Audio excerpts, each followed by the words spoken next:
বন্ধুরা আসসালামু আলাইকুম। বন্ধুরা আজ আমি আপনাদের তৈরি করে দেখাবো কাঁচা আমের মিষ্টি আচার। কাঁচা আমের মিষ্টি আচার তৈরি করার জন্য আমি কিছু আম নিয়েছি। আম নিয়ে এরকম করে কেটে নিয়েছি, এই সাইজ করে কেটে নিয়েছি। কেটে 1 ঘন্টা আমি লবণ পানি দিয়ে ভিজিয়ে রেখেছিলাম। লবণ পানি দিয়ে ভিজিয়ে রাখলে হয় কি, যেই আমের যে কষটা বের হয়ে যায়। তা আমটা আমি ভালোভাবে ধুয়ে নিয়েছি, ধুয়ে রেখে দিয়েছি। এখন আমি আচারগুলো তৈরি করে নেব। বন্ধুরা এবার আমি আচারগুলো তৈরি করে নিব। আচার তৈরি করার জন্য আমি চুলে একটি কড়াই বসিয়ে দিয়েছি। কড়াইটা গরম করে নিয়েছি। এর মধ্যে দিয়ে দেবো আমি সরিষার তেল এবং সয়াবিন তেল, দুটাই ভাজাই দেব।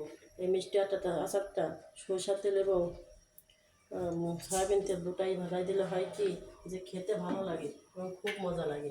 এর মধ্যে আমি দিয়ে দেবো কিছু রসুন কুচি। রসুন কুচি দিয়ে আমি সুন্দর করে নাড়াচাড়া করে নেব। আমার রসুনগুলো বাকি করা হয়ে গেছে। এর মধ্যে আমি দিয়ে দিব 3টা শুকনো মরিচ, আর দিয়ে দিব 2 টুকরা তেজপাতা, এবং দিয়ে দিব 3 টুকরা দারচিনি, 2টা এলাচ দিয়ে আমি সুন্দর করে নাড়াচাড়া করে নেব। এর মধ্যে আমি দিয়ে দিব কিছু পাঁচফোড়ন দিয়ে সুন্দর করে নাড়াচাড়া করে নেব। নাড়াচাড়া করে আমি যে আমগুলো কেটে নিয়েছিলাম, এখন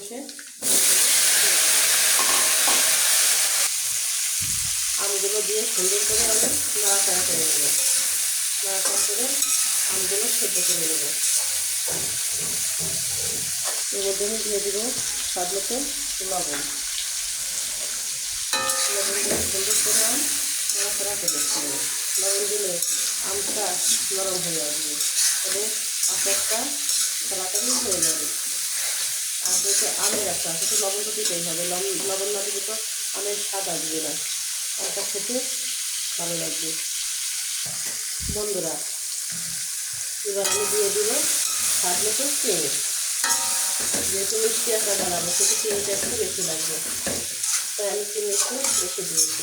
আপনারা আপনাদের পছন্দ করে চিনি দেবেন। আপনারা যদি মিষ্টি বেশি খান তাহলে চিনি বেশি দেবেন, মিষ্টি কম খান তাহলে চিনি কম দেবেন। এবার সুন্দর করে নাড়াচাড়া করে আচারটা বানিয়ে দেবেন। বন্ধুরা এই আচারটা এত স্বাদের হয় এবং এত টেস্টি হয়, যা না খেলে বোঝা যাবে না। কাঁচা আম থাকতে বিভিন্ন প্রকার আচার তৈরি করা হয়। আমার ছেলে বললো যে মা কত প্রকারের আচার তৈরি করছে, মশলা আচার তৈরি করছে, কুচি আচার তৈরি করছে, ভুড়ি আচার তৈরি করছে, আমের মোরাব্বা তৈরি করছে, আর একটু আমের মিষ্টি আচার বানায়। তাই দেখলাম যে গতকাল দেওয়া হয়েছে, অনেক আম করেছে। সেখান থেকে কিছু আমি নিয়ে নিলাম, নিয়ে আমি মিষ্টি আচারগুলো তৈরি করে নিলাম। ছেলের খেতে তৈরি করে দেবো না তা কি হয়? অবশ্যই তৈরি করে দেবো। কেন দেবো না? যেহেতু আমি আচার তৈরি করতে পারি, আমি সব প্রকারের রান্না করি, তাই আমি আচার তৈরি করে নিচ্ছি। বন্ধুরা আমি এখন আচারের মধ্যে দিয়ে দেবো বিট লবণ। বিট লবণ দিলে আচারে খেতে অসম্ভব মজা হয়, খুবই ভালো লাগে, খুবই সুস্বাদু হয়।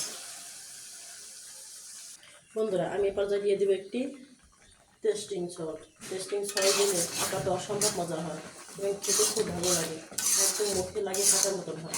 বন্ধুরা আমি এখানে কোনো আচারে কোনো মরিচের গুঁড়া দেবো না। 3 টুকরা শুকনো মরিচ দিয়েছিলাম, তো তাতে কোনো ঝাল বের হবে না। আচারটা হবে একদম মিষ্টি। বন্ধুরা এখন আমি দিয়ে দিব পাঁচফোড়নের গুঁড়া।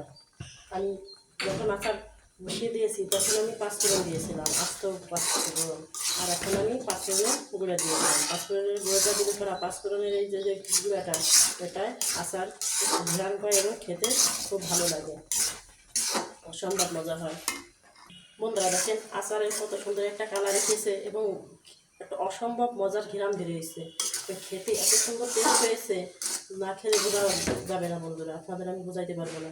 দেখেন কত সুন্দর একটা কালার এসেছে, ভাবা যায় কাঁচা আমের মিষ্টি আচার এত সুন্দর হয়, দেখতে যেরকম খেতে সুন্দর। আপনারা অতিথি এলে বা যে কোনো সময় আপনারা এই আচারটা খেতে দিতে পারেন। মেহমান, যে কোনো ধরনের মেহমান এলে আপনারা এই আচার খেতে দিতে পারেন। তো মিষ্টি আচার আপনারা দুধের সাথে মিষ্টি আচার খেতে পারেন। দেখেন কত সুন্দর কালার এসেছে, আমার আচারটা হয়ে গেছে। এখন আমি আচারটা নামিয়ে নেব। দেখতে তো যেরকম হয়েছে, খেতে সেরকম হয়েছে, অসম্ভব টেস্ট হয়েছে।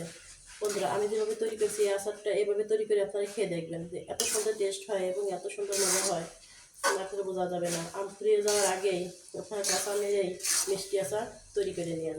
আপনাদের পছন্দ অনুপাতে চিনি দিয়ে চিনির স্বাদ কম বেশি করে বাড়িয়ে দিতে হবে। আমি এখন আচার নামিয়ে নেব। আমার আচার রেডি হয়ে গেছে। কত সুন্দর টেস্ট, কত সুন্দর মজা। বন্ধুরা দেখেন, মাশাল্লাহ আমার রেডি কাঁচা আমের মিষ্টি আচার। দেখুন কত সুন্দর দেখতে হয়েছে, কালারটা কত সুন্দর হয়েছে এবং আচারও কত সুন্দর হয়েছে। অসম্ভব মজা হয়েছে, অসম্ভব মজা, না খেলে বোঝাই যাবে না। দেখেন একদম আচারের এত সুন্দর কালার আসে, ভাবা যায়। দেখেন বন্ধুরা কত সুন্দর আচার হয়েছে। বন্ধুরা তাহলে আমার এই রেসিপিটি যদি আপনাদের ভালো লাগে, তাহলে যারা ইউটিউব চ্যানেল থেকে দেখছেন তারা আমার চ্যানেলটি সাবস্ক্রাইব করে দেবেন। আর যারা ফেসবুক পেজ থেকে দেখছেন তারা অবশ্যই আমার এই পেজটি ফলো করে দেবেন। বন্ধুরা আপনারা কে কে আচার খেতে চান? সবাই তো আচার খেতে চান। আচার খেতে কে না ভালোবাসে? সবাই ভালোবাসে। তারপরে আবার আমের মিষ্টি আচার, এটা সবাই খেতে চায়, সবাই খেতে ভালোবাসে। আমার ফ্যামিলিতে সবাই আচার ভালোবাসে। আমার স্বামী, আমার 2 ছেলে, এমনকি আমিও খুবই ভালোবাসি আচার। টক ঝাল মিষ্টি আচার হোক, মিষ্টি আচার হোক, ঝাল আচার হোক, সব আচারই আমরা খুবই ভালোবাসি। আমরা প্রতি বছরই আমের সিজনে অনেক প্রকারের আচার তৈরি করে নিই। তাহলে বন্ধুরা আপনারা অবশ্যই আমের এই আচারটা তৈরি করে খেতে পারেন।